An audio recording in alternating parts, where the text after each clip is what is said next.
El funcionario de salud detalló que tener UCI en Quito y Guayaquil a más del 90% no representa un gravísimo problema y acotó que el Ministerio de Salud Pública tiene la capacidad de seguir ampliándose. Es probable ahorita encontrar a alguien que tenga el virus que a alguien que no tenga. Linda Guamán, asesora técnica de la Secretaría de Salud de Quito, dijo esto: en Quito, hospitalización no COVID 70%, camas UCI no COVID 59%, hospitalización por COVID 60%, UCI COVID 92%.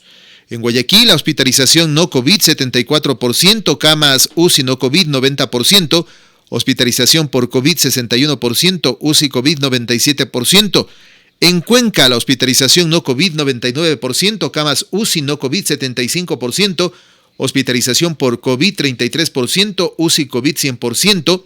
De acuerdo al Ministerio de Salud Pública, muertes en Ecuador, mientras tanto, 2020, en agosto 9.215, septiembre 7.352, noviembre 6.943, diciembre 7.137. Está en cambio la información del registro civil. Muertes en exceso y subregistros se mantienen. Hay varios indicadores para llevar el manejo de la pandemia, explica Linda Guamán, asesora técnica de la Secretaría de Salud de Quito. Entre estos se encuentra el índice de mortalidad. Ese sí es un dato crudo que no se presta a la subjetividad. Hemos tenido excesos de hasta el 200% y ahora es del 40%. Es un exceso que está por encima, pero se ha reducido notoriamente, dice la científico en referencia a la capital. Hasta el 8 de enero, según datos del registro civil en Ecuador, ha habido 1.788 muertes por todas las causas. A final del mes se tendrá una radiografía más clara de las muertes en exceso del 2021. Durante los primeros 8 días del año en Pichincha se registraron 372 muertes y en todo enero del 2020 fueron 1.211. Sin embargo, los datos siguen sin asemejarse a las que oficializa el Ministerio de Salud Pública en el mismo lapso en el que el registro civil cuenta con más de 1.000 muertes. El MSP contabiliza 120 por o con sospecha de COVID-19. El 31 de diciembre hubo 9.473 muertos y para el 8 de enero sumaron 9.593. En el registro civil, del 7 al 8 de enero, hubo una variación de muertes de 291. En el MSP, la variación en esos mismos días fue 8, es decir, pasó de 9.575 a 9.538. Este subregistro también se confirma con los datos generados por la Federación de Funerarias, que detalla que en diciembre hubo un incremento en los servicios funerarios. Pasaron de un promedio de 40 cremaciones semanales a 70 cremaciones semanales, más de la mitad correspondiente a muertes extrahospitalarias con dudas de COVID-19. Solamente el 31 de diciembre hubo 4 levantamientos de cadáveres por COVID-19 en el centro y en el sur de la capital. Entre el 18 y el 22 de enero se espera que lleguen 50.000 dosis de las vacunas de Pfizer, destinadas a 25.000 personas entre personal de salud y adultos mayores. El ministro de Salud, Juan Carlos Ceballos, informó que el costo de la vacuna que comprará el gobierno es de 10 y 20 dólares. No podemos decir el valor exacto porque es parte de los acuerdos de confidencialidad que hemos firmado con los fabricantes, dijo. Para adquirir una mayor cantidad de vacunas, Ceballos viajó a Washington, Estados Unidos, donde se reunirá con representantes de Oxford, Moderna y Pfizer. Prueba PCR falsificadas. 7 personas tienen procesos judiciales por haber falsificado pruebas PCR para ingresar al país. Además, 260 pruebas PCR falsas o con irregularidades ha registrado el COE Nacional en los últimos días y están en investigación. El COE Nacional indica que la mayoría de estas irregularidades se han registrado en pasajeros de Quevedo y Machala que se dirigían a las Islas Galápagos, donde es imprescindible presentar PCR negativa. Según el Código Orgánico Integral Penal COIF, el uso de documentos falsos tiene una pena de 3 a 4 años. Esta práctica preocupa a las autoridades nacionales, no solo porque es un delito, sino porque representa un peligro para la salud de la ciudadanía. No será admitido en el país quien llegue sin una prueba PCR realizada en los últimos 10 días, ratificó el Ministerio de Salud. Control interno vital ante la detección de la nueva variante. La mañana de ayer, en rueda de prensa, se confirmó que la variante del coronavirus descubierta en el Reino Unido está presente en el Ecuador. Un paciente de 50 años que llegó a Ecuador desde el Reino Unido con escala en Madrid el 12 de diciembre dio positivo para la nueva cepa, pese a que al momento de su ingreso al país presentó una prueba PCR con resultado negativo. Actualmente se encuentra en la provincia de Los Ríos. En torno a él hay un cerco epidemiológico de 14 personas que estuvieron en contacto directo con él. El ministro de Salud, Juan Carlos Ceballos, detalló que esta mutación tiene como característica que su transmisión es más acelerada. Sin embargo, no se ha demostrado que sea más mortal o que aumente los síntomas de la enfermedad de COVID-19. Ceballos indicó que la mutación es natural del virus, pero que se ha comprobado 3 variantes que aceleran el proceso de transmisión. Una corresponde a Japón, otra a Sudáfrica y la de Reino Unido. Que el virus, la mutación, llegue a Ecuador era difícil de detener, agregó Ceballos, y dijo que eso no es tan importante, que importa más el control interno del país antes que cualquier cierre de aeropuertos. Lo que importa es evitar las aglomeraciones, según dice el ministro de Salud. Son las 6:50. Vamos a tener una aglomeración muy grande. Más bien, de acuerdo al padrón, 11,5 millones de personas van a aglomerarse para votar. ¿Qué tan seguro es todo eso? Esa siempre será la pregunta. ¿Qué es lo que nos está pasando? O sea, tenemos un ministro pésimo, que no sirve para maldita sea la cosa, y él es en buena parte responsable de lo que está ocurriendo. ¿Cómo puede decir con tanta tranquilidad que van a investigar nada más? Después de escuchar que se están vendiendo pruebas PCR, no, esto no es así, pues. Esos son algunos de estos temas que no corresponde, y hay que decirlo con todas las letras. Son exactamente las 6:51. Atención a la hora, ya son las 6:51. Usted está en Colosal, en 1000.40 y en Colosal Estéreo HD, en www.radiocolosal.com. Recuerde que allí, en nuestra página electrónica, siempre hay una actualización de noticias. Noticias locales, nacionales, internacionales, noticias de farándula, noticias curiosas, noticias de investigación.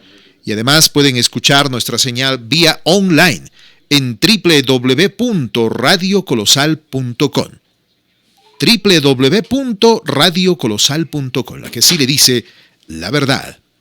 Son las 6:52. Las 6:52. Está con nosotros Araceli Pérez, a quien saludo de la manera más comedida, candidata a asambleísta. Araceli, bienvenida. Vamos a arrancar. Pido por favor que nos cuentes por qué participar, cuáles son las condiciones que tienes tú y que debe considerar la colectividad para votar por ti. Buenos días, bienvenida. Muy buenos días, mi querido Fernando. Un saludo muy cordial a todos los ambateños, tungurahuenses de la zona central. Y por supuesto, ahora que vamos a través de las redes sociales a todo el mundo, así que esperando que este año sea un año de mucha esperanza, un año de mucha prosperidad en cada uno de nuestros hogares, pese a la adversidad, y por supuesto, pues esperando de que efectivamente se nos cumplan nuestros deseos, sobre todo que estemos con salud y con vida, que es lo más importante. Bueno, Araceli Pérez ha tomado una decisión de ponerse la camiseta de nuestra provincia, pero sobre todo también de nuestro país, a sabiendas de que tenemos una asamblea que no tiene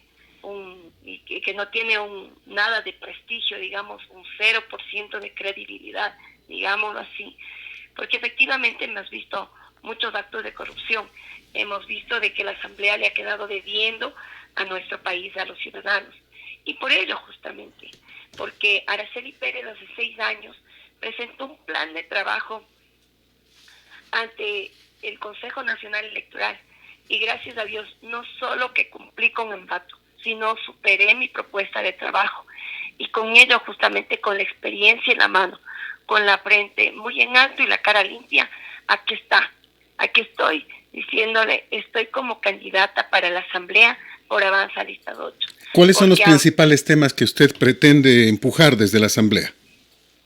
bueno, nosotros queremos legislar, vamos a legislar y fiscalizar con ética y moral, sobre todo con ello, con los principios. No se nos encuentra en las esquinas de los barrios, sino en una de las en personas, algo que viene nato de uno. Y que eso nadie nos va a quitar. Dando gracias a Dios, vengo de un hogar donde me han enseñado principios morales, principios de honestidad y sobre todo de mucho trabajo. Vamos con algunos temas puntuales, Araceli. Por supuesto. Por favor, Vamos nosotros ¿cuál es tu... a trabajar, vamos nosotros, en primer plano, vamos a trabajar por el Código Agrario, y donde efectivamente vemos que 41 años no se le ha topado la reforma agraria en nuestro país. Recordar que hace 41 años, quien era el principal motor económico de nuestro país era la agricultura y la ganadería. Y por ello, justamente, vamos a trabajar ¿para qué? Para a través de la agricultura generar trabajo, generar empleo, pero no solamente a nuestros agricultores, sino también a nuestros profesionales. A ver, vamos por partes y vamos aclarando. ¿Qué significa un código agrario? Tenemos un país por completo retaseado. Eso fue el código agrario. Fue lo peor que le pasó al Ecuador, destruir las grandes haciendas. Y tú dices un código agrario, no sé si se refiere a lo mismo. A ver, el código agrario lo que tiene justamente es potencializar e incentivar a la agricultura y a la ganadería. Queremos que el Ecuador, vamos a hacer del Ecuador la despensa de América Latina y del mundo. Aquí nosotros debemos dejar que nuestros agricultores dejen las herramientas rudimentarias por la tecnificación. Solo es cuestión de mirar al hermano país de Perú, en donde Perú tiene 10 años adelantados en temas de agricultura. Vamos a dar incentivos a la agricultura, donde el agricultor pueda comprar los insumos a cero aranceles, porque actualmente ustedes saben que al comprar los insumos son altos los costos. Al comprar las maquinarias, obviamente, cuando compran las maquinarias, nuestros agricultores y compran maquinarias rudimentarias son en altos costos. Araceli, debemos nosotros apoyarles a la agricultura en ese sentido. Araceli, el principal problema es que tenemos terrenos muy pequeños. No se justificaría tener un tractor, por ejemplo, para un terreno de 200, 300 metros. ¿Cómo hacemos? Porque a la gente además no le gusta asociarse. Bueno, sí tenemos asociaciones, sí tenemos gremios en donde trabajan. Aquí mismo, en Santa Rosa, tenemos nosotros varios colectivos y varias asociaciones que trabajan en un bien común. Lo que hay que hacerles es apoyar, porque ellos no han recibido incentivos y apoyos por parte de los gobiernos, tanto seccionales como gubernamentales. ¿Y qué decir justamente los incentivos a través de las leyes? ¿Qué decir de los créditos que tienen que ser los créditos bajos a largo plazo? Perfecto. Aceleremos, perdón, disculpa que te esté cortando, pero el tiempo es muy cortito. Es oro. Vamos con el tema de, por ejemplo, la ley de salud o el código de salud que pretendía hacer reformas sobre el aborto. ¿Cuál es su criterio? Miren, yo tengo un principio y el principio fundamental es la vida, es lo más sagrado y a la vida hay que respetarla. Un niño no pidió venir y el hecho de legalizar el aborto. Mire, actualmente no se necesita legalizar el aborto y pasan muchas cosas. Yo por lo menos, con mi principio, por lo menos no pasará. No pasará porque la vida es lo más sagrado. Y primero, para prohibirle una vida a un ser humano que jamás pidió venir, primero vamos nosotros a poner en la carta y sobre la mesa la ley de la pena de muerte a aquellos asesinos, a aquellos reincidentes, asesinos a mano armada. A ellos hay que darle pena de muerte. No Perfecto. A un niño que jamás pidió venir. Perfecto, avancemos. El tema de armar a la población por el tema de seguridad, ¿cuál es su criterio? Mi Fernando, yo acabo de pasar el martes pasado, hace 8 días, 3 personas asaltaron nuestra distribuidora y le amarraron a mi hijo cruelmente y le botaron a la bodega y encima de él arrobas, dando gracias a Dios, arrobas, ¿no? Y se llevaron, bueno, la situación material no importa, pero ¿qué hubiera pasado si nosotros teníamos armas o podíamos portar armas? ¿Qué hubiera pasado? Hubiese sido una balacera. Gracias a Dios estamos bien, sanos. Se llevaron lo material, pero lo material está. Por mí, realmente la violencia genera más violencia. Para mí no deben portar armas, ni los asesinos, ni los asaltantes, y a ellos hay que darles leyes totalmente drásticas, porque por eso se ensañan. ¿Por qué? Porque no se les hace nada. ¿Por qué? Porque la ley es totalmente débil en nuestro país y aquí hacen lo que quieren. Así que las leyes van a endurecerse justamente. Eso nosotros queremos. Pero portar armas, no. Vamos con otro tema. El tema de estas leyes prodelincuenciales. ¿Tiene usted algún criterio sobre lo que está pasando con estas leyes que realmente son favorables a los delincuentes? Por supuesto que no. Por Dios, estoy justamente diciendo de que las leyes son totalmente débiles en nuestro país. Tenemos nosotros que hacer leyes totalmente drásticas, cadena perpetua a aquellos corruptos políticos, ladrones, cadena perpetua a aquellos violadores e inclusive castrarles.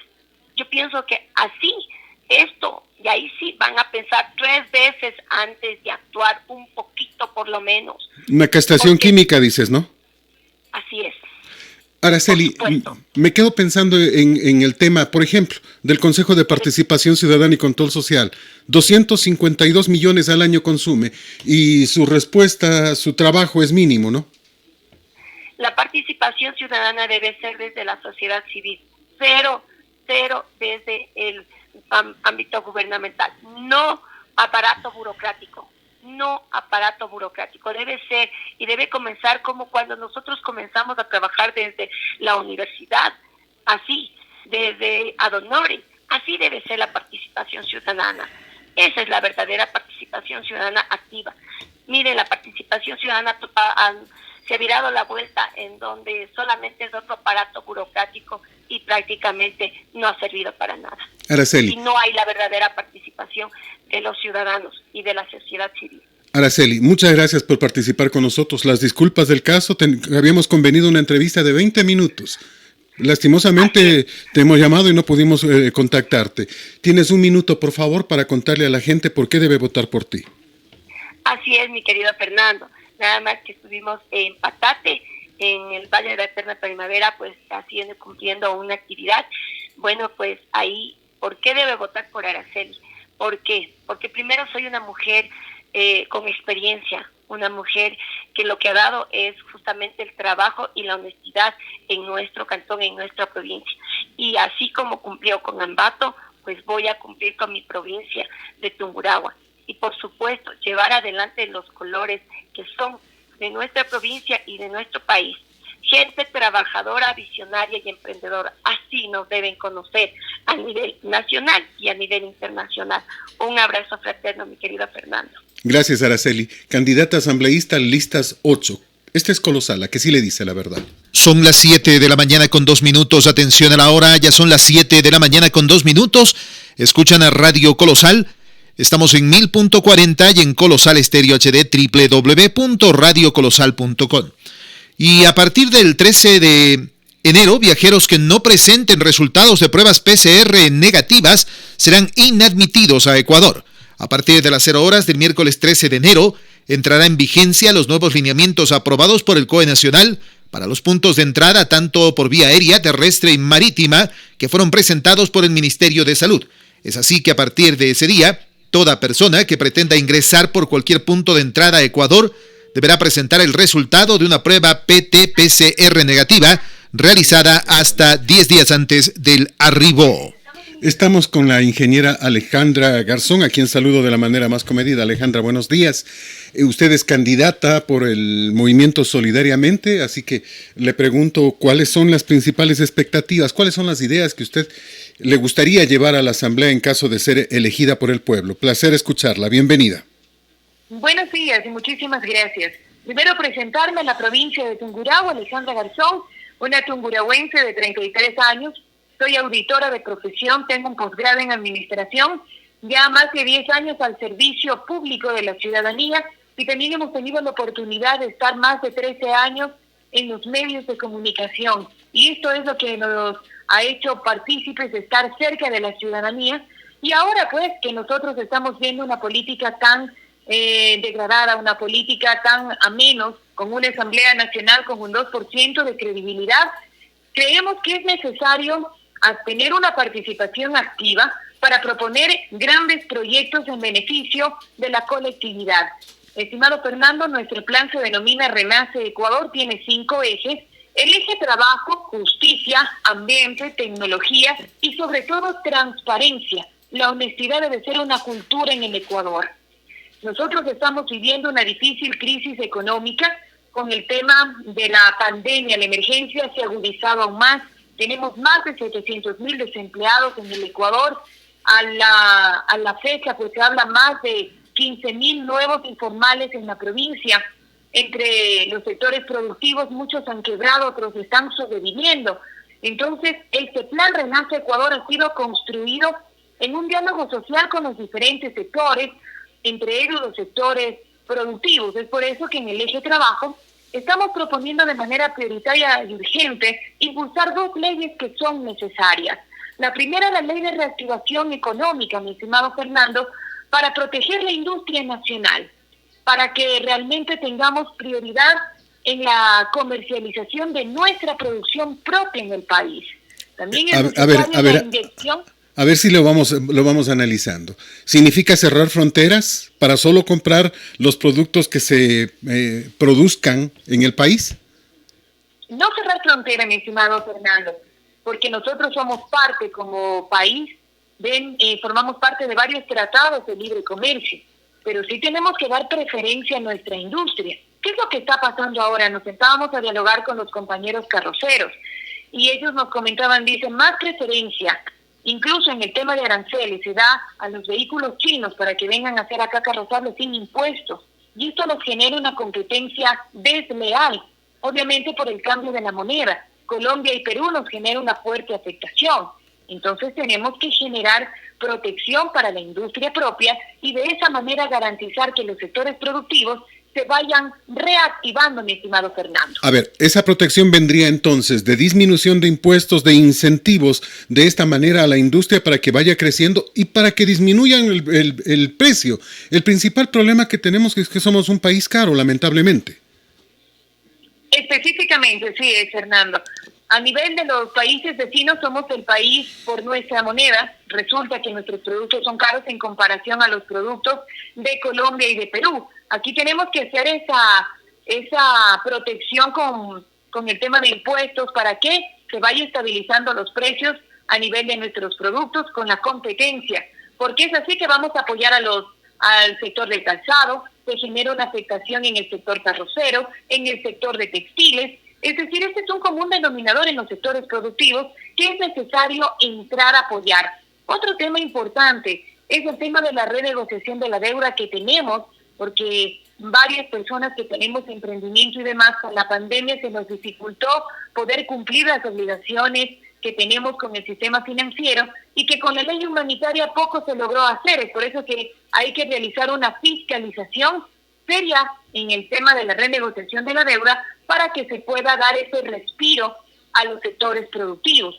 Y algo fundamental también, una reforma al Código Monetario y Financiero para bajar las tasas, el techo de la tasa de interés específicamente del sector productivo, porque ahora nosotros tenemos una tasa que sobrepasa el 25% y nos genera una afectación al sector productivo, que no podemos entrar pues a producir de manera fácil con ese capital semilla que es muy caro. De acuerdo, mi querida Alejandra, pero el problema principal, no se bajan las tasas de interés por decreto. Ese es el problema. Nos encantaría que fuera así. Nos encantaría que si ustedes toman una decisión, la tasa de interés baje. Sería fantástico. Pero lamentablemente no se bajan las tasas de interés por decreto.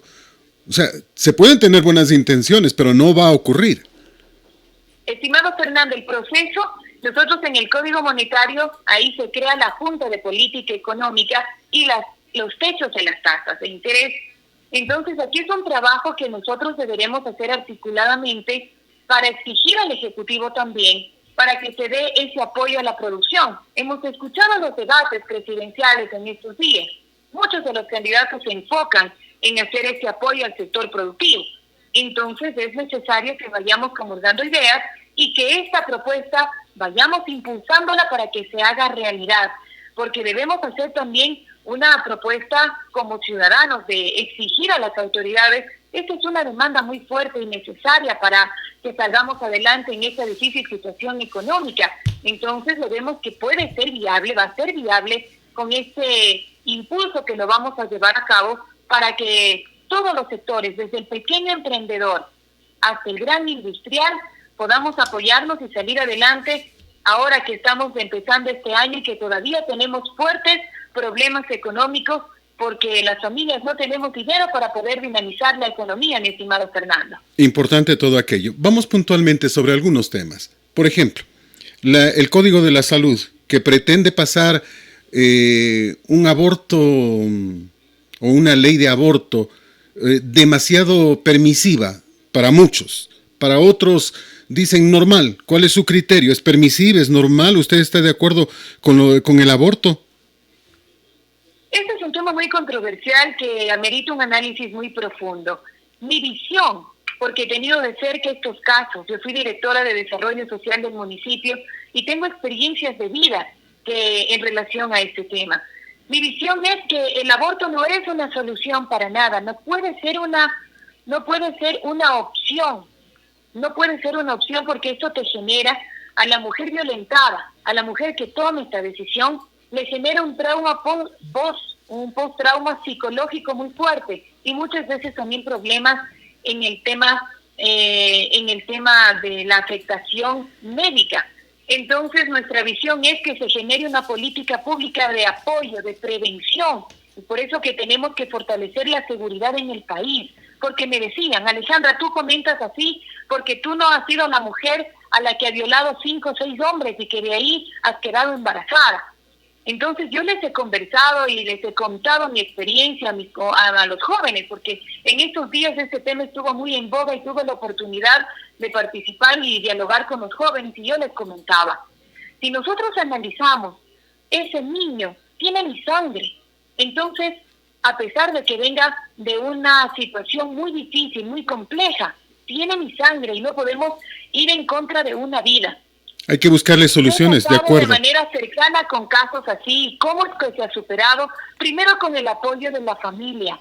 Segundo, realmente con el apoyo profesional psicológico y muchas veces hasta la participación de psiquiatras, porque así es que yo he tenido casos que hemos sacado adelante. Un caso que nunca me olvidaré fue de una mujer de aquí de Ambato, que ella sufrió la violación de su padre y que obviamente con este proceso logramos que ella no aborte, tuvo a su bebé y realmente en el día a día ella se fue encariñando de su hijo y ahora es su motivo de vida. Y Importante. Como los jóvenes me decían, no puede ser que en el Ecuador matar a un toro, atacar a un animalito, a un perrito, sea un grave delito, pero abortar sea un derecho. Entonces, increíble, realmente imposible. esta visión de garantía de la vida es lo que nosotros estamos impulsando. Varios temas. El tema de, por ejemplo, la tabla de consumo de drogas. ¿Usted está de acuerdo con que existe una tabla que permita a los jóvenes consumir una X cantidad de droga y a los expendedores llevar una cantidad de droga encima mínima, entre comillas mínima, pero que realmente lo único que hace es diseminar este producto? Para nada, estimado Fernando. Y esa es una preocupación de los padres de familia muy fuerte. Y por eso que dentro de nuestro plan Renace Ecuador incluye el endurecimiento de penas y la eliminación de esta tabla, porque realmente existe una facilidad para llegar a los jóvenes que son presa fácil y ha terminado los sueños de muchos de ellos, ha afectado su vida. Entonces aquí nosotros tenemos que entrar a revisar el Código Penal y a eliminar esta tabla que tanto daño le ha hecho al país, porque realmente se disfrazó de que esto era necesario, de que incluso era para temas médicos, pero es mentira. Esto es la realidad y los padres de familia nos han comentado su preocupación, y dentro de nuestro plan está eliminar, hacer un endurecimiento de penas para que el microtráfico sea una lucha clara del país para que se termine y así proteger a nuestros jóvenes que son realmente quienes más afectación tienen con este tema. Alejandra, en ese mismo ámbito, solo estamos deteniendo al microtráfico, solo estamos deteniendo al pequeñito, solo estamos deteniendo al que transporta o al que cuida la droga. ¿Podemos endurecer penas para los fiscales que no investigan? Porque la policía cumple la primera parte, pero la investigación en una causa le corresponde al fiscal y parece que no tienen deseo de investigar y llegar a los grandes proveedores, a los dueños de los cargamentos de droga. ¿Podemos realmente endurecer las penas contra jueces que dejan libres a delincuentes, a asesinos, violadores, políticos corruptos, etcétera, etcétera? Por supuesto. Nosotros revisamos el Código Penal y realmente detectamos que no tiene proporción las penas con los delitos. Imagínese usted que la misma sanción de máximo 13 años le dan a quien lleva 1 kilo como al que lleva 1 tonelada. Entonces eso es lo que se debe cambiar en el país.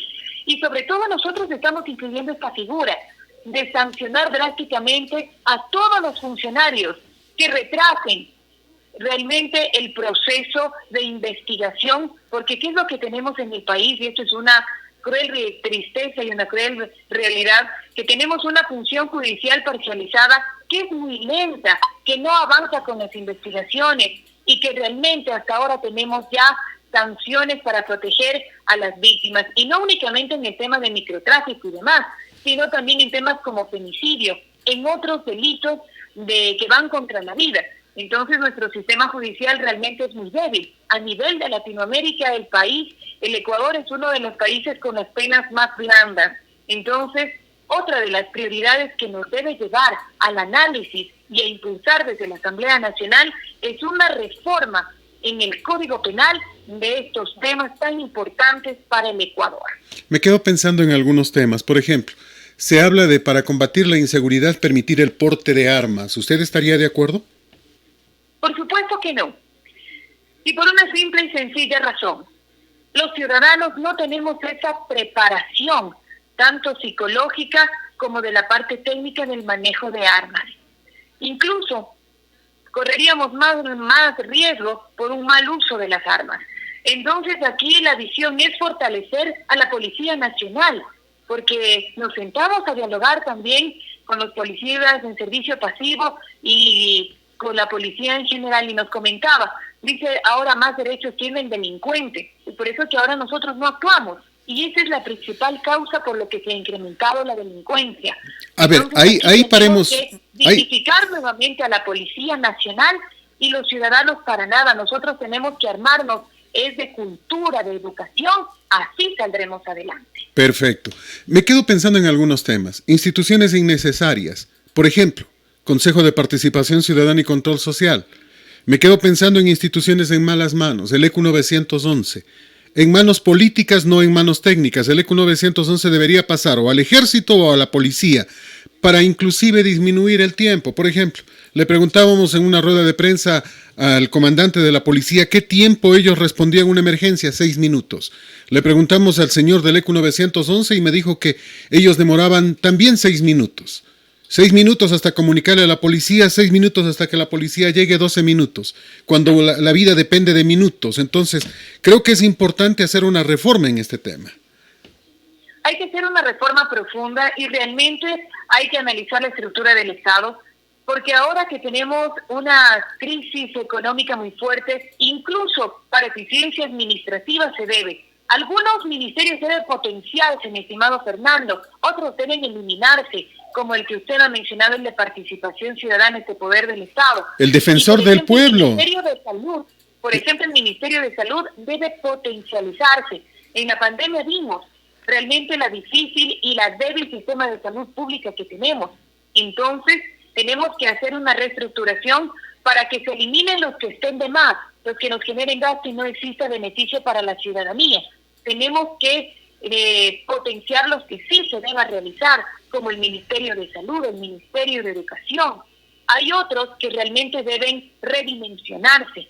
como los que usted nos ha señalado, y que realmente se realice una reingeniería técnica. Esto es un grave reto para el nuevo gobierno y que desde la Asamblea Nacional estaremos impulsando a que se lo haga, porque de esta manera vamos a lograr optimizar los recursos del Estado y mejorar la calidad de servicio del sector público en beneficio de la gente. Tenemos un defensor del pueblo, el señor Freddy Carrión, que defiende a los delincuentes y defiende a los que hacen daño. O sea, por ejemplo, gente como aquella no debería estar. Me quedo pensando, y usted es auditora, y usted sabe sobre el tema, pero a mí me preocupa el ningún trabajo de Contraloría, por ejemplo. ¿Qué se puede hacer en ese caso? Por ejemplo, durante la emergencia sanitaria realmente fue tan triste que no se respetó ni la vida de la gente, tantos sobreprecios, tantos hechos de corrupción. Y como usted bien señala, mi estimado Fernando, yo soy auditora. Yo trabajé en la Superintendencia de Economía Popular y Solidaria y tenemos ese conocimiento de una fiscalización seria. Es por eso que en este ámbito de fiscalización, lo primero que debemos entrar a pedir información y exigir es en el tema de los contratos que se dieron por la emergencia, en donde se dieron tantos sobreprecios. Son más de 60 o 70, que hasta ahora la Contraloría no ha dado informes y sobre todo no existen culpables ya con sentencia en firme. Entonces realmente tenemos que en el tema de fiscalización es un gran reto que tenemos para la nueva Asamblea Nacional, porque en estos últimos años, es por eso la poca credibilidad que tiene la actual Asamblea, porque poco o nada ha existido fiscalización en el país, y es por eso que se ha generado un silencio cómplice ante tantos delitos y tantos hechos de corrupción que nos han afectado como país. Entonces, con esta formación que tenemos, yo soy auditora de profesión, tengo un posgrado en administración, tenemos ese conocimiento necesario para poder legislar y fiscalizar de manera técnica y objetiva para la provincia y el país. Alejandra, un último minuto, por favor, para que les diga a la gente por qué tienen que votar por usted. Alejandra Garzón, una joven tungurahüense, tengo 33 años de edad, llevamos ya más de 10 años al servicio de la colectividad, no somos improvisados. Tenemos una formación académica que le estamos poniendo al servicio de la gente y sobre todo honestidad y transparencia. Nosotros no somos improvisados, hemos sacado ya grandes proyectos desde el Banco de Desarrollo del Ecuador, una de las instituciones en la que soy funcionaria de carrera, como el terminal terrestre, varios proyectos de agua potable, alcantarillado, es decir, ya le hemos dado resultados a la provincia. Ahora estamos aquí presentando nuestro nombre como una opción objetiva para que podamos hacer y lograr los grandes retos que como provincia y país tenemos. Así que yo les pido ese voto de confianza a todos los sectores, a los padres de familia, a los Gracias, jóvenes, Alejandra. a los sectores productivos, por la lista 63, mi estimado Fernando. Muchas gracias, Alejandra. Buen día. Este es Colosal, la que sí le dice la verdad. Son las 7 de la mañana con 22 minutos. Atención a la hora, ya son las 7 de la mañana con 22 minutos. Y les contamos un repunte de casos de COVID en Tungurahua. El plan de contingencia para ampliar el servicio de camas hospitalarias respecto a un incremento de pacientes COVID está en marcha en la provincia. Fernando Viteri, responsable zonal de Gobernanza de la Salud, señaló que en Tungurahua hay capacidad de aumentar 40 camas para este tipo de pacientes. Todos están dispuestos dentro del plan de contingencia en el que hemos trabajado desde noviembre y diciembre del año pasado. Esto permitirá sostener el sistema de salud en la localidad en caso de que la demanda de los servicios de salud se incrementen, puntualizó la autoridad. Mencionó que las siguientes etapas constarían del cierre de los servicios de salud de los 2 hospitales provinciales, destinar personal médico de otros centros de salud para la atención de coronavirus, activar los centros de aislamiento preventivos obligatorios CAPO, entre otras acciones que están previstas, pero todavía no se activarían. La autoridad zonal mencionó que en el análisis de progresión de contagios, en las últimas 4 semanas se registraron 905 casos, nuevos casos de COVID-19 en la provincia, 905 casos nuevos, reitero.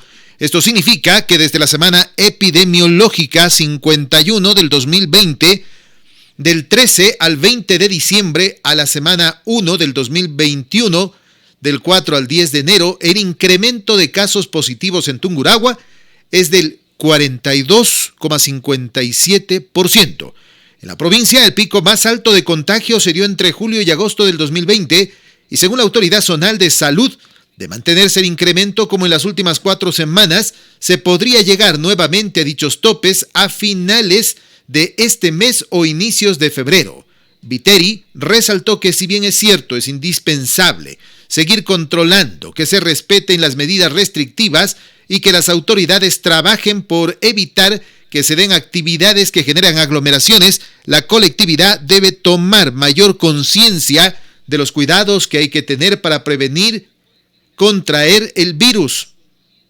Esto debido a que el Ministerio de Salud tiene el reporte que el 49% de los contagios actuales se deben a las reuniones familiares, de amigos y de confraternidad de grupos menores de 10 personas. El coronavirus no tiene criterios éticos de quién merece ser o no contagiado, y eso debe motivarnos a cuidarnos permanentemente, dijo Vitteri. Esto se debería a que la gente ha relajado las medidas de prevención y cuando están en grupos íntimos y pequeños, en ellos se despojan de las mascarillas para comer o beber, y esto hace que el riesgo de contagio se incremente. Si se está en contacto con una persona sintomática o en periodo de incubación del virus. Gabriela Rodríguez, la gobernadora de Tungurahua, recordó que a escala nacional el uso de mascarilla es obligatorio, así como el respeto de los aforos en cada actividad productiva y de distracción. Explicó que el distanciamiento social no debe ser solamente en los espacios públicos, sino que en las actividades cotidianas. Especificó que se reforzarán los operativos de control en todo el territorio tungurahuense para prevenir que un nuevo pico de contagios del coronavirus en la localidad se dé.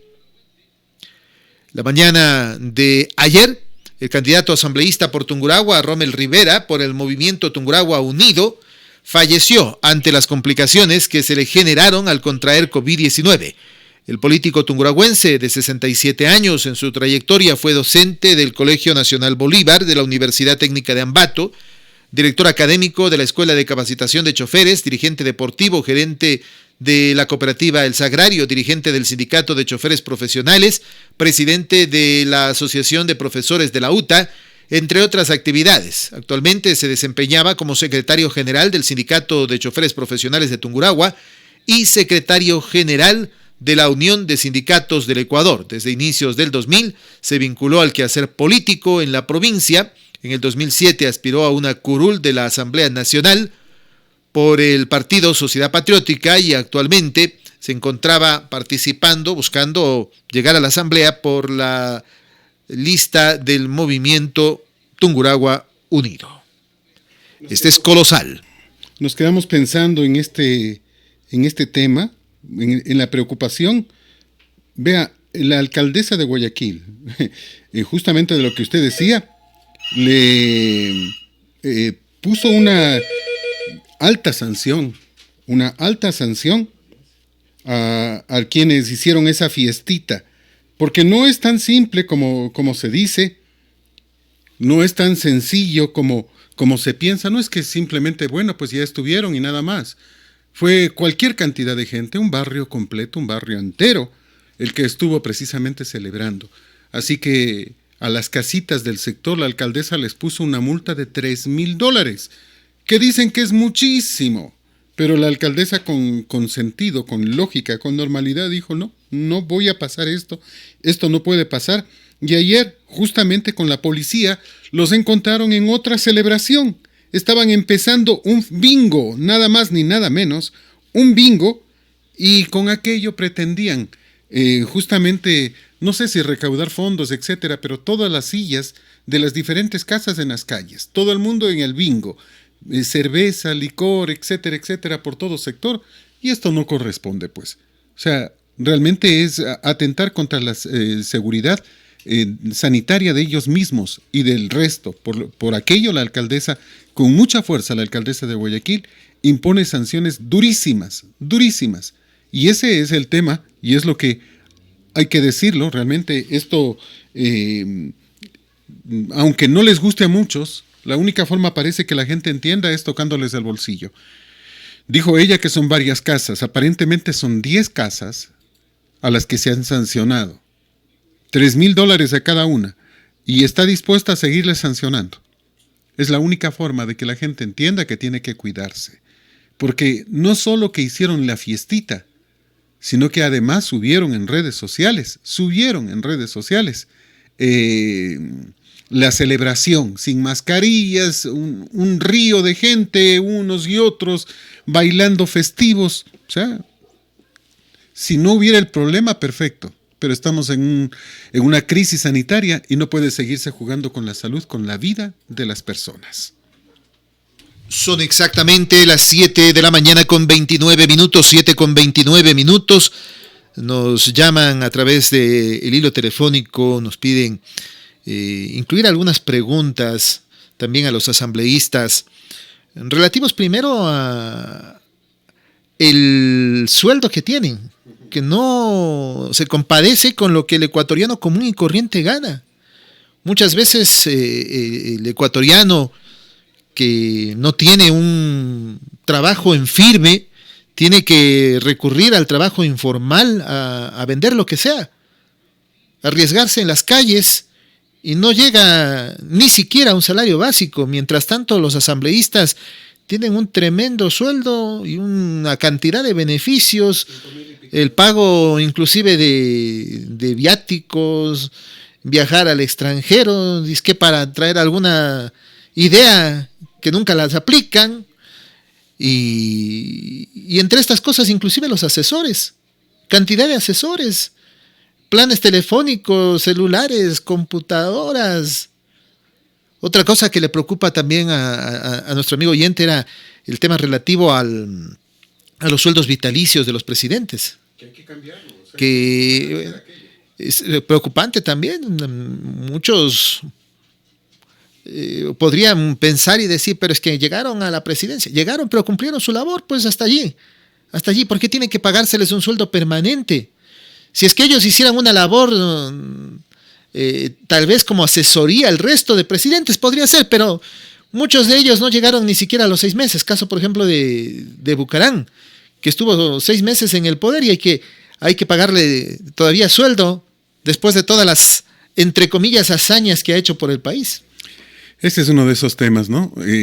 Por cierto, a esta hora teníamos una entrevista pactada con Santiago Espinosa Naranjo. Estaba previsto 7:20 de la mañana, 7:20 en punto. Hemos estado llamando hasta este momento, no hay respuesta. Nosotros no nos hacemos problema, pero sí dejamos en claro que ayer se habló con él y si es que no tenía posibilidades o no tenía tiempo, era cuestión de decirlo. Nosotros hemos conversado con varias personas y hemos acordado las entrevistas. Si no asisten, no hay ningún inconveniente. Nosotros no nos hacemos ningún problema, pero reiteramos que estamos dejando muy en claro la apertura democrática para todos. O sea, no es cuestión de que simplemente más tardecita me de volver a llamar o me hará entrevista otro día. Nosotros exigimos y damos respeto. Exigimos respeto, pero damos respeto previamente. Conversamos antes, nos pusimos de acuerdo, pero no contestan al teléfono en este momento. No hay ningún problema de nuestra parte, no hay ningún inconveniente. Si no quieren que a través de este medio conozcan sus ideas, sus criterios, no hay inconveniente.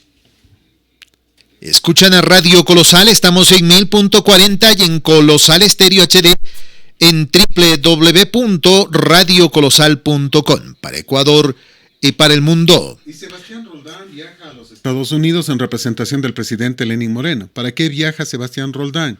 Para buscar, entre comillas, agilitar la llegada de las vacunas. O sea, mientras el mundo entero compra ya las vacunas, nosotros vamos recién a instar que nos vendan las vacunas. O sea, no terminamos de entender, fue una delegación, no solo Juan Sebastián Roldán, sino una delegación completa en representación del país para tratar de convencer de que nos vendan ya las vacunas. Esto tenía que habérselo hecho a tiempo. En este instante, cuando el mundo entero quiere la vacuna y necesita la vacuna, va a ser mucho más difícil que se pueda conseguir, aunque enviemos una delegación. Lo más probable es que la delegación vuelva contaminada con el nuevo virus y lo disipe aún más por el país. Este es uno de estos temas en que tenemos que entender que las cosas no se manejan así, sino que hay que esperar que todo funcione correcta y adecuadamente. Por lo menos eso es lo que esperamos. A tiempo todas las cosas, a tiempo. Si se compra a tiempo, se tiene a tiempo la medicina.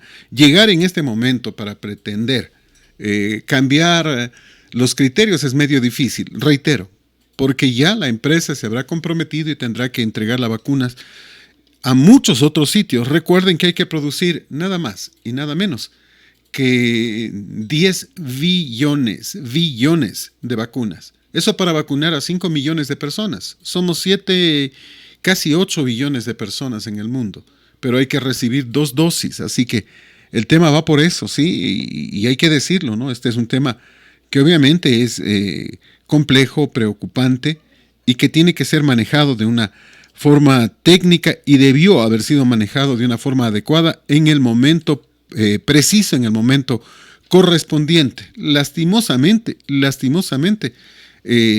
se maneja así.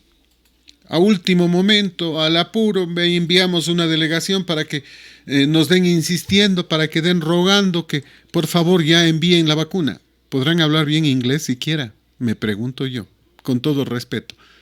Y si necesitamos una vacuna, ¿no es más fácil hacerlo con nuestra representante en Estados Unidos? Tenemos ahí a Ivonne Baki, que tiene muy buenas palancas, que tiene una magnífica amistad con congresistas y con el propio presidente Trump. Pero no, preferimos enviar a Juan Sebastián Roldán para que haga el quite. Vamos a ver qué pasa, pero difícilmente va a ocurrir demasiado. Escuchan a Radio Colosal, son exactamente las 7 de la mañana con 35 minutos. Ya son las 7 con 35 minutos aquí en Radio Colosal. Y ojo a esta noticia porque uno tiene que reflejarse y aprender. Dicen muchas veces que no se aprende de experiencias ajenas, pero hay que hacerlo porque si no las cosas pueden ser demasiado tardes. Jóvenes crean y venden contenido sexual como salida a la crisis económica en Venezuela. Caracas. A Valerie le encanta su cuerpo. En su silueta semidesnuda, su cabello rizado y la ternura de sus facciones, descubrió una oportunidad para ganarse la vida vendiendo fotos y videos de corte erótico en Internet, lo que la hizo desistir de abandonar Venezuela. Como ella, otros jóvenes venezolanos han encontrado en la venta de contenido sexual una salida a la crisis económica que sume a Venezuela con las mayores reservas mundiales de crudo ahora en una situación crítica. 7 años de recesión, la inflación más alta del globo. Estaba loca por irme porque no estaba viviendo bien. Ahora me quiero quedar en Venezuela gracias a OnlyFans, cuenta Valerie López de 20 años, sobre esa red social que nació como una plataforma para influencer, pero que ha derivado en una especie de centro de contenido adulto y pornográfico. Lanzada en el 2016 en Gran Bretaña, la página o plataforma funciona con creadores que fijan el costo de una suscripción y pagan 20% de comisión. Valerie encontró allí una atractiva fuente de ingresos. Puedo pagarme la mejora de mis dientes, puedo comprarme ropa, dice la joven que acaba de hacerse un tratamiento de ortodoncia. ¿Quién está ganando ahorita $500 o $1,000 mensuales? Nadie. Su canal tiene más de 50 suscriptores, todos extranjeros. A cada uno le cobran $10 por mes, 6 veces el ingreso mínimo mensual en Venezuela, pulverizado por la hiperinflación y la constante depreciación de la moneda local. Es un punto que destaca Abel Saraiva, psicólogo y coordinador de la ONG enfocada en los derechos de niños y adolescentes. En otros países donde no hay una emergencia humanitaria, ha habido un alza en el consumo de contenido de plataformas, como la mencionada, señala Saraiva, pero en el contexto nuestro podemos darle una dimensión adicional. ¿Hasta qué punto una persona adoptaría esta modalidad tan riesgosa si tuviera otras opciones de trabajo? Todo comenzó para Valerie con una foto completamente desnuda en Instagram, con tal cantidad de interacciones que descubrió una oportunidad de negocio. Su novio, un arquitecto con quien lleva 3 años de relación, fue quien le ayudó a abrir la cuenta. Ha estado en esto porque de verdad Me gusta y más me gusta el dinero. Una buena combinación, afirma. Muchos de los fans de esta mujer de 1,50 m de estatura y ojos verdes y que a veces se pinta pecas en sus mejillas, piensa que es menor de edad. Cree que soy una niña. Creen que les miento sobre la edad, dice entre risas. Les gusta verme tierna y que en esta plataforma sea muy pervertida con mi cara tierna de que no rompo un plato. No es el caso de Valerie, pero un documental del medio británico BBC encontró evidencia de que menores de 18 años venden ilegalmente contenido en esta red que tuvo un gigantesco impulso por la pandemia del coronavirus. Sí, señor. Siempre preocupante. Una disculpa, se nos quedó el micrófono abierto. Bueno, ustedes escucharon lo que se decía, ¿no? Hacía referencia precisamente, tuve la llamada hace un instante del señor Santiago Espinosa Naranjo, quien se disculpaba por el tema. No puedo hacer una entrevista de 2 minutos o de 1 minuto, no es lógico, y nosotros tenemos tiempos, y esos tiempos los respetamos como el que más. Respetamos mucho el tiempo de todas las personas, así que para evitarnos inconvenientes, ayer contactamos con las diferentes personas y nos pusimos de acuerdo en horas. Lastimosamente no estuvieron. ¿Qué podemos hacer? Bueno, y este siempre será un tema medio especial y preocupante. Reiteramos, nos preocupa el tema de lo que leía Ramón, de esto de que se llegue a estas cosas que a nosotros nos preocupa.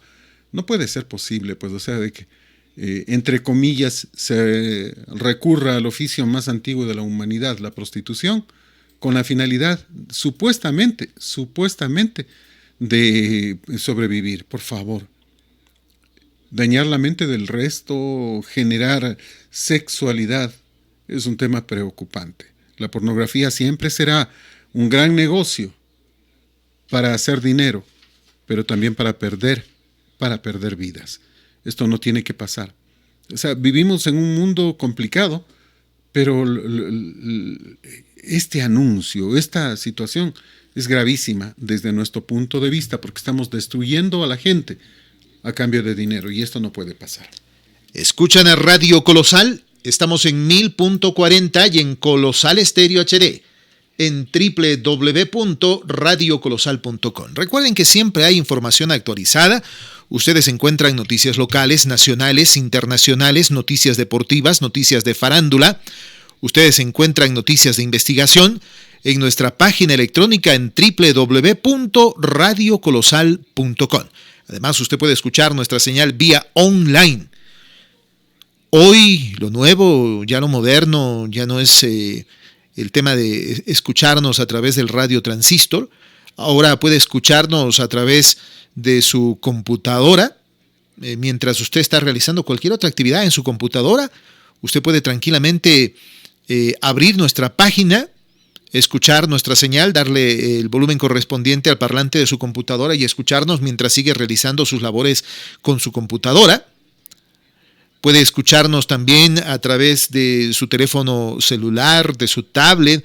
Puede hacerlo tal como lo hace una computadora, digitando en cualquiera de los buscadores, más conocido el Google, a través de su celular, Radio Colosal, ingresando a nuestra página oficial. Aparte, estamos en varias páginas especializadas en radio en el mundo, en donde también pueden encontrar nuestra señal vía online. O pueden también, si les resulta más conveniente, bajar la aplicación de Radio Colosal, que es totalmente gratuita, libre de virus. Ustedes ingresan al Play Store, allí en el buscador le ponen Radio Colosal y bajan la aplicación, se instala, aparece un icono con el logotipo de la radio, el celular, el micrófono y el mundo, que es el logotipo de la radio. Y cada vez que usted le dé un clic allí, va a poder escuchar nuestra señal con sonido estéreo y en HD. Este es un sonido en muy alta fidelidad, que pueden escucharlo a través de www.radiocolosal.com, en Ecuador y en el mundo. Bueno, teníamos previsto a las 7:40 una entrevista con Rosita Verdesoto. Con todo el respeto, pero qué difícil que los candidatos cumplan. Si no cumplen como son candidatos, horarios, tiempos, charlas con las que hemos pactado, ¿verdad? Realmente que uno se sorprende, ¿no? Y después hablan de ética, de moral, de buenas costumbres. Hablan y hablan, discúlpenme, pero las palabras se las lleva el viento. Tenemos los peores candidatos a la presidencia de la República y los otritos van por el mismo camino, discúlpenme, con todo el respeto, pero, o sea, ¿a qué se comprometen si no quieren cumplir? Simplemente digan, no me interesa, no voy a participar, es su derecho, y nada más. Pero si se comprometen, tienen que cumplir. Bueno, no nos generan un inconveniente a nosotros. No nos generan un inconveniente. Hay suficiente información sobre diferentes temas. Y siempre nos falta tiempo. Siempre nos falta tiempo, no es que nos sobra tiempo. Así que no hay ningún inconveniente. Vea, Twitter, para tocar un tema internacional, se desploma en la bolsa de valores tras suspender permanentemente la cuenta de Trump. Más de 600,000 personas migraron ayer de Trump, a raíz del tema de Trump, directamente a Parler, una nueva red social. El problema es que inmediatamente lo bloquearon se me va el nombre en este instante, Google Drive, que es la entidad que le permite a usted ingresar y bajar la APK.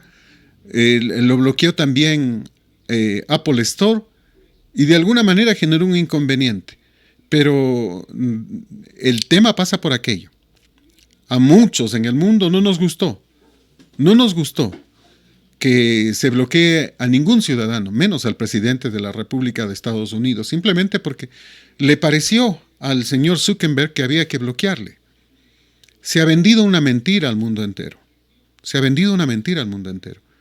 dicho que Trump es el responsable de lo que pasó en el Capitolio. Trump sí envió su gente afuera del Capitolio. Trump envió a mucha gente, convocó a mucha gente afuera del Capitolio. ¿Por qué? Pensaba solicitar una enmienda que no se ha ocupado durante 100 años y que en caso de duda permite que los estados voten uno por cada estado. Es decir, que cada estado, en vez de tener los representantes que tiene, que suman 485, pues simplemente vote uno por cada estado. Y entérense, Trump ganó en 30 estados. Tenía la ventaja para llegar a aquello que se necesitaba. Solo que un asambleísta o un congresista lo pida. Y habían muchos que estaban listos para pedir aquello.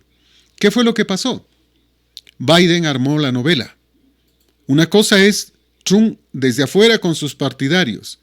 Y otra fue ingresar gente, ¿cómo le llaman a estos? Encubierta. Ingresar extraños que empezaron a escalar los muros que ingresaron y que de alguna manera motivaron también a los partidarios de Trump a entrar. Trump no llamó a la gente para que haga una revolución, no la necesitaba. Lo que realmente ocurrió fue en contra de Trump, orquestado por Biden, y con la ayuda de los grandes medios de comunicación le han mentido al mundo.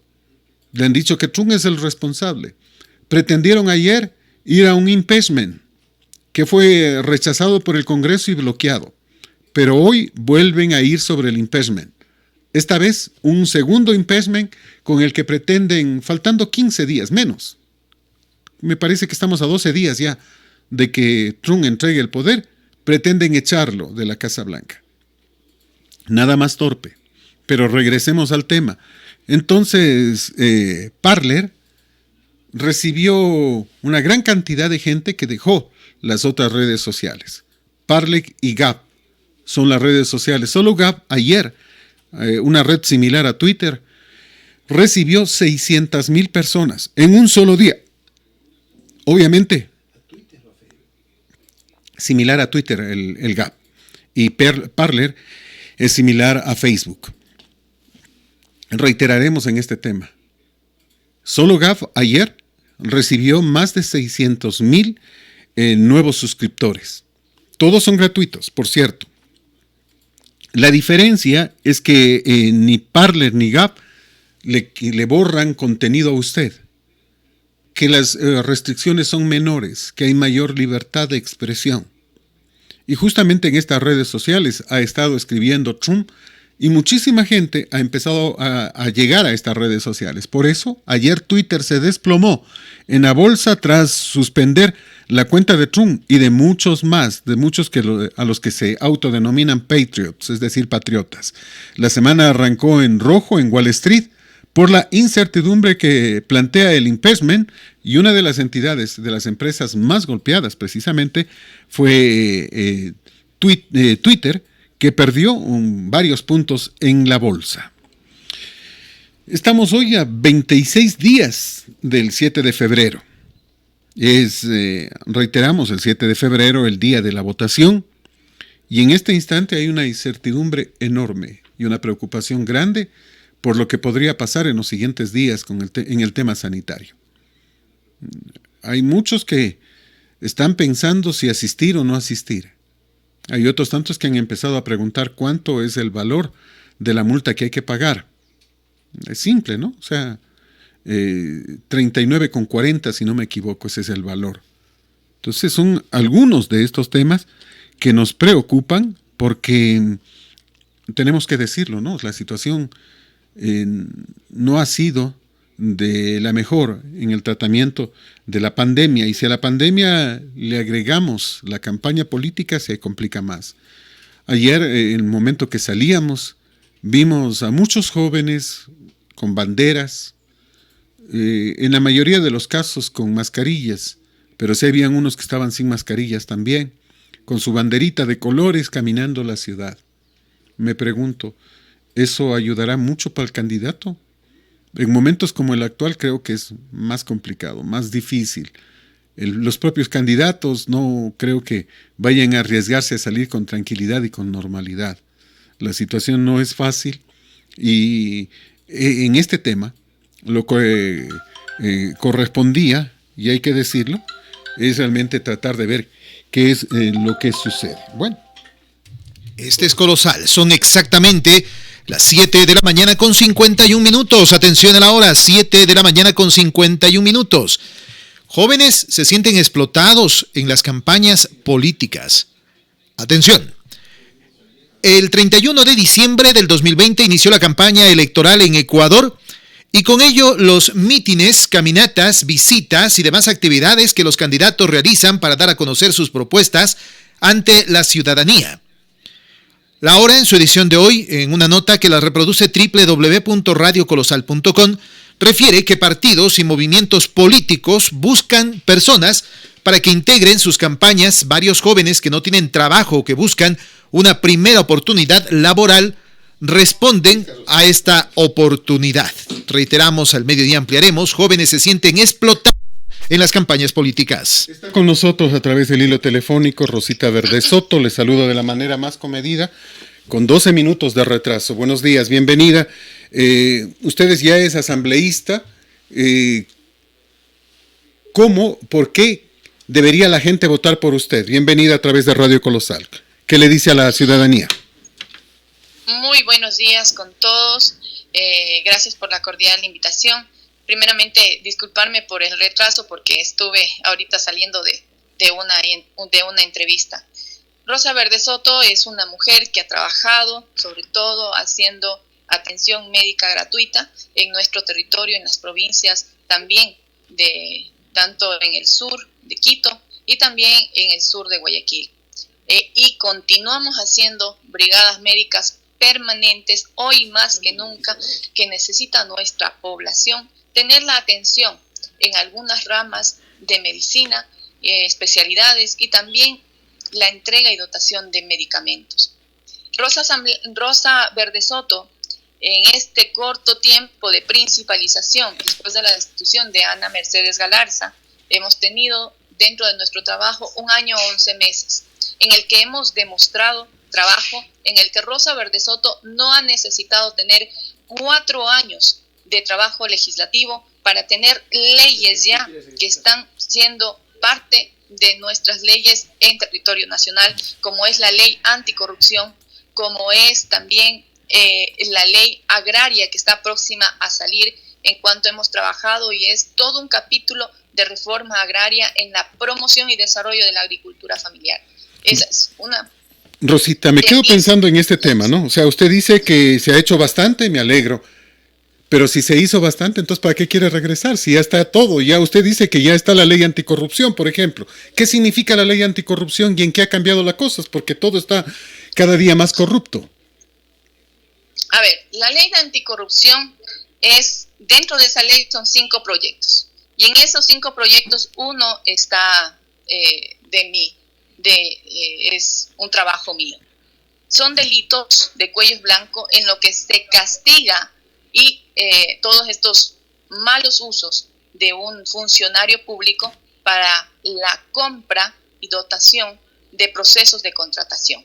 Estamos reformando la ley de contratación pública, de igual forma tipificando nuevos delitos en el Código Integral Penal, como por ejemplo el que se utilice el proceso de contratación para que tenga o se elija un ganador. De existirse el caso, ya existe una sanción. Es decir, por invitación, los contratos por invitación sí, estarían... Sí, están ya normados dentro del código, dentro del COIP, lo que es la ley de servicio de contratación pública. Perfecto. Me quedo pensando en algunos temas. Por ejemplo, ¿cómo votó usted en la ley, en el Código de la Salud? ¿A favor o en contra? En el Código de la Salud voté por partes, no se vota uno solo. Ya. ¿Sí? En el tema del aborto, por ejemplo. En el tema del aborto, ¿cómo votó usted? En el tema del aborto no me recuerdo exactamente. ¿Cómo? No me recuerdo porque fueron... A ver, este es un tema importantísimo y usted dice que no se acuerda. ¿Será que votó a favor? No me acuerdo exactamente. A ver, pero ¿cuál es su criterio? ¿Usted está a favor del aborto o no está a favor del aborto? Le cambio la pregunta. A ver, hay que revisar muy bien cómo viene la ley. Le pongo un ejemplo. En el Código Integral, en el COIP, por ejemplo, se estipulaba que solo el menor de edad en las 12 semanas podía abortar, sin necesidad de un representante o del papá o el tutor, ¿sí? Así como estaba puesto y propuesto esa ley, no podía ser que se dé paso al aborto, ¿sí? Me parece que en la ley, en el Código de la Salud, no se establecía el aborto. Lo que se establecía era una emergencia obstétrica, que es distinto. Y en esa emergencia obstétrica decía, por emergencia obstétrica, si determina el médico para que pueda, por salvaguardar la vida de la madre, no decía eso. No decía eso, decía que se podía pedir por emergencia inmediatamente que se proceda al aborto, pero no decía aquello. Sí, por eso le recuerdo que los médicos... Emergencia obstétrica. Por eso le recuerdo que los médicos decían que quien determina la emergencia son ellos, no el paciente. No el paciente. Exacto. Pero era por emergencia obstétrica, mi estimado Fernando. No era el tema... Cuando uno habla de aborto es solamente la decisión de la persona en querer no tener a ese bebé, ¿sí? Y el Código de la Salud, le digo porque soy miembro de la Comisión de la Salud. Le recuerdo en el Código de la Salud no estaba incluido el tema del aborto libremente. Lo que decía era por emergencia obstétrica. Y emergencia obstétrica se considera un proceso en el que el niño viene mal o está formándose fuera del útero, por ejemplo. Un embarazo tópico, por ejemplo. ¿Sí? Eso ya está normado en la ley. Eso está normado en la ley y eso, si es que peligra la salud de la madre o del feto, hay que parar el aborto. Eso está normado ya. Exacto, pero de eso se refería el Código de la Salud. En el Código de la Salud no era aborto libremente. Mucho se tergiversó en cuanto a algunos puntos dentro de la ley, como el que usted acaba de señalar. Pero el aborto en específico no estaba tipificándose en el Código en el Código Orgánico de la Salud. Eso se tipifica y se debe de eliminar porque el Código de la Salud habla solo de salud. En cuanto a que se debe de eliminar las sanciones, y ahí sí sería aborto o tema de que las personas que desean o las mujeres que desean abortar no vayan o no corran en una sanción, eso se tipifica en el COI, Rosita, Código Orgánico Integral Penal. Rosita, el tema de la ley de extinción de dominio, ¿qué pasa con aquello? ¿No salió? ¿No va a salir? Dicen que van a votar recién el 7 de febrero. Después de las elecciones. En cuanto a la extinción de dominio, sí, fue el presidente de la comisión, el señor Tello, quien no puso a la votación inmediatamente y lo dejó para que luego de un consenso y discusión de los miembros de esa comisión lo pongan nuevamente en el Pleno de la Asamblea Nacional, lo que yo critico que eso es un error.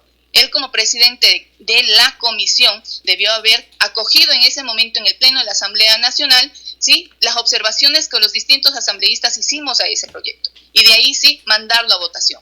Quedó solamente en el mes de diciembre, quedó solamente para la votación del segundo debate. Eso quiere decir que en estos días ya hemos de tener la sesión para la votación, solo la votación de la ley de extinción de dominio, y posteriormente tiene que ir al Ejecutivo y en el Ejecutivo hacer sus observaciones como colegislador y posteriormente enviarlo al Pleno de la Asamblea Nacional para ratificarnos o allanarnos a las observaciones que vengan del Ejecutivo y en cuanto la Asamblea Nacional así lo haya discutido. Y posteriormente se publica en el registro oficial. Es decir, que más o menos estaríamos hablando de mes y medio, por lo menos, entre todo ese proceso que se demora. Ya se quedó para la próxima asamblea, para el próximo periodo. No creo en eso, Fernando, porque es prácticamente un mes que lo determina la ley al colegislador en revisar el texto y mandar sus observaciones.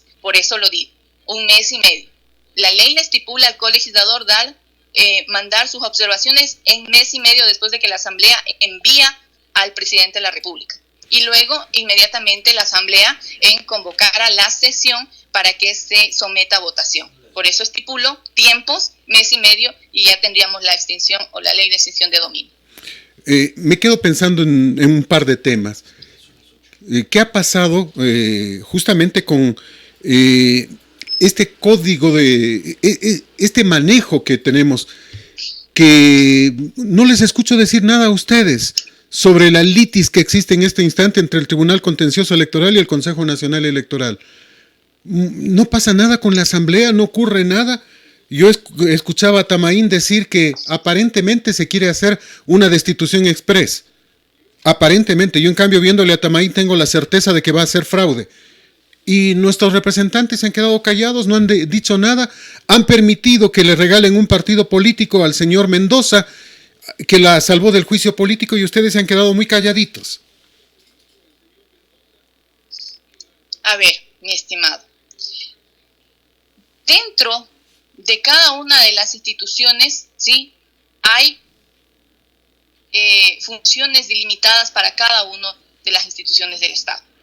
Aquí es el Tribunal Contencioso Electoral quien tenía que hacer el pronunciamiento. Y el Tribunal Contencioso Electoral en su momento le ratificó pues al partido del señor, este movimiento amigo, en fin. Tenía que ver el contencioso electoral, ¿sí?, como ente, el que ver si es que existen cada una de las directivas en cada uno de los territorios. Si es que existe sedes en cada uno de los territorios, de lo que yo dudo mucho. Rosita, una puntualización. Del Tribunal Contencioso Electoral. Una puntualización. Me preguntan a través de mi WhatsApp, después de escucharle a usted, dice que usted hizo temas importantes para Quito y Guayaquil sanitarios. ¿Cómo nos enteramos la gente de Ambato? Usted representaba a Tungurahua. ¿Cómo nos enteramos de que realmente eso es así? Mi señor, le puedo invitar a la ciudadanía que puedan ver. Nosotros desde el mes de marzo se hizo mediante Facebook. Recordemos que apenas inició la pandemia en el territorio ecuatoriano, ¿sí?, no podíamos salir de nuestras casas. ¿Qué hizo Paul Carrasco con Rosa Verde Soto? Crear, y algunos médicos que también son parte, crear mediante Facebook atención médica gratuita. Y les invito a toda la ciudadanía a que puedan hacer uso. Son más de 80 médicos en territorio nacional, profesionales que se atienden por medio de esta plataforma. Usted Rosita, ingresa, busque en Facebook Juntos Hospital y es atendido de forma gratuita. Después de ello, cuando ya permitieron salir a tomar nuestras actividades, es que se hizo en el sur de Quito y en el sur de Guayaquil. Y eso consta en las redes sociales. Perfecto, Vaya Rosita, a Juntos perfecto. Hospital y usted puede ver. Perfecto. En cuanto a territorio Tungurahua, desde el mes de noviembre, Rosa Verde Soto hizo la primera brigada médica en tiempos de COVID, con los debidos permisos que se solicitan al Ministerio de Salud. Lo hice aquí, en Cuenca y Montalvo. Ok, Rosita. Lo hice en Pelileo. Solo tenemos un minuto. Solo tenemos un minuto, por favor. ¿Por qué la gente debería votar por usted? Como le manifesté, mi estimado Fernando, he trabajado con los distintos sectores, sobre todo con la parte más necesitada, y siempre va a haber muchas más cosas que desarrollar. En cuanto al tema educativo, hay que permitir que nuestros jóvenes tengan ese reconocimiento que puedan generar y también que puedan tener fuentes de trabajo. Por ello estoy proponiendo una ley para bajar las tarifas eléctricas en las provincias generadoras de energía eléctrica para que beneficie al comercio, a la industria y a los residentes. Con ello vamos a fortalecer y dinamizar la economía en nuestro territorio en Tungurahua. De igual forma, no se puede hacer, no se puede hacer. Perdóneme, pero no se puede hacer. Porque no se legisla por provincia, se legisla para el país completo. Lastimosamente, estos son temas que ya no...